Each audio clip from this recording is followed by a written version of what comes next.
She was provoked, mocked, counted out. Every time she stepped into the temple, whispers followed her like shadows. Her name was Hannah, and for years she carried a heavy weight, one no one could see, but everyone judged her for. She was barren. In a culture where motherhood defined a woman's worth, Hannah walked around with a silent ache that screamed louder than words ever could. Peninnah, her husband's other wife, had children, many children, and she made sure Hannah never forgot it. Every glance Peninnah gave her dripped with scorn. Every comment was a jab at her empty womb. She was mocked, provoked, tormented. But Hannah didn't fight back. She didn't retaliate. She didn't return the insults or defend herself. She took her pain and turned it into prayer. Because sometimes your power doesn't look like a clapback. It looks like crying out to the one who hears in secret. She didn't curse her situation. She surrendered it. And while her womb was closed, her faith was wide open. In her deepest moment of desperation, she stepped into the temple, not with fancy words, but with trembling lips and a broken heart. The Bible says she prayed so intensely, so fervently, so deeply, that the priest thought she was drunk. That's how raw her prayer was. That's how desperate she was for God to move. And that's how serious heaven was about answering her. Because sometimes your breakthrough looks like a breakdown first. You're watching Crowned and Called, stories of purpose, of women chosen and powerful. Women who didn't look qualified, but were divinely called. Women like Hannah, whose pain produced a prophet, whose tears turned into triumph, and whose womb, though closed for a season, was never forgotten by God. Year after year, Hannah went to the house of the Lord, and year after year, the same thing happened. No baby, just more waiting, more aching, more shame. Imagine the weight of that. Imagine celebrating every harvest festival, every family gathering, every birthday party, while hiding the lump in your throat, pretending you're okay. But instead of turning bitter, Hannah turned to God. She didn't lash out at Peninnah. She didn't resent her husband Elkanah, even when he tried to comfort her with tone-deaf words like, "Am I not better to you than 10 sons?" She didn't walk away from the temple in frustration. She ran toward it. Because Hannah knew something powerful. When the world gives you mockery, God gives you mercy.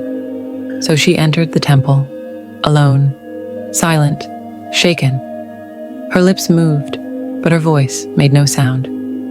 She wasn't putting on a performance. She was pouring out her soul.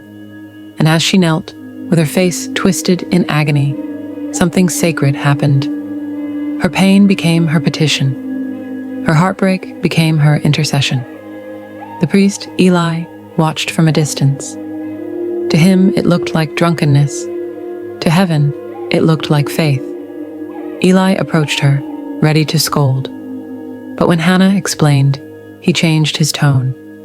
"Go in peace," he said, "and may the God of Israel grant your request." She didn't walk out of that temple with a baby in her arms, but she walked out with peace in her heart. That's what faith does. It doesn't always give you immediate results, but it gives you inner rest. Hannah teaches us this. Faith doesn't ignore the pain, it prays through it.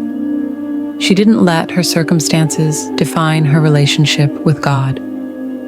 She let her relationship with God redefine her circumstances.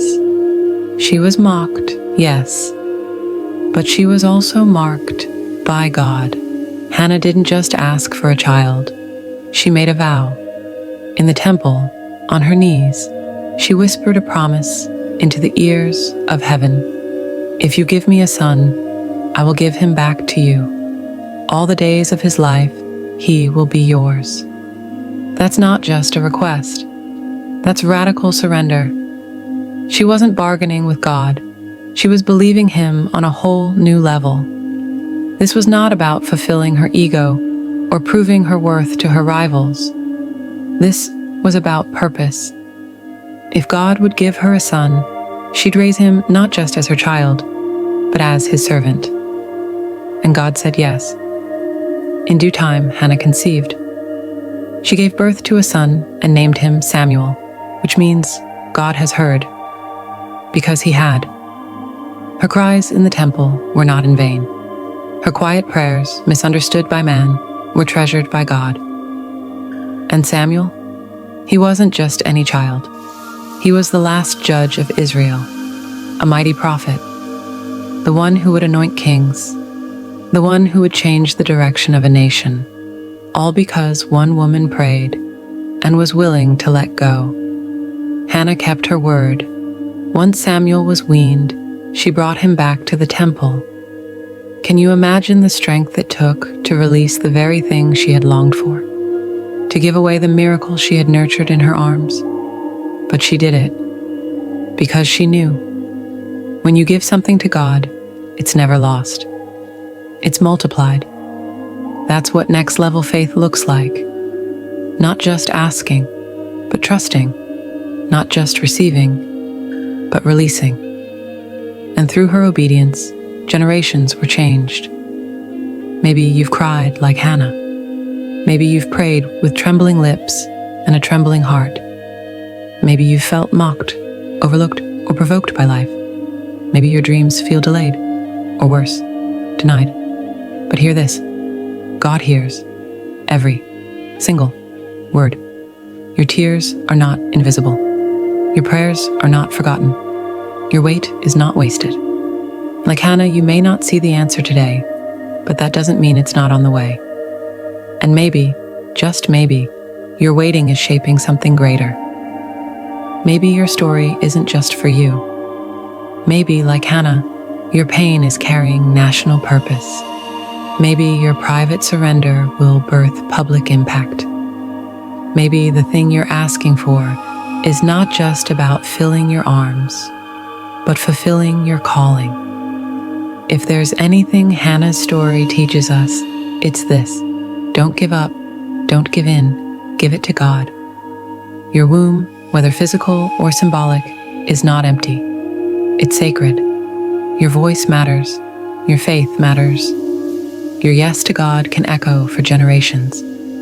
This is Crowned and Called, where we honor women of power, women of purpose, women like Hannah, who changed the world not by shouting, but by surrendering.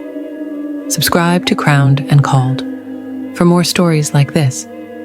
Women with fierce faith. Women like you. Because you're not forgotten. You're called, and you are crowned.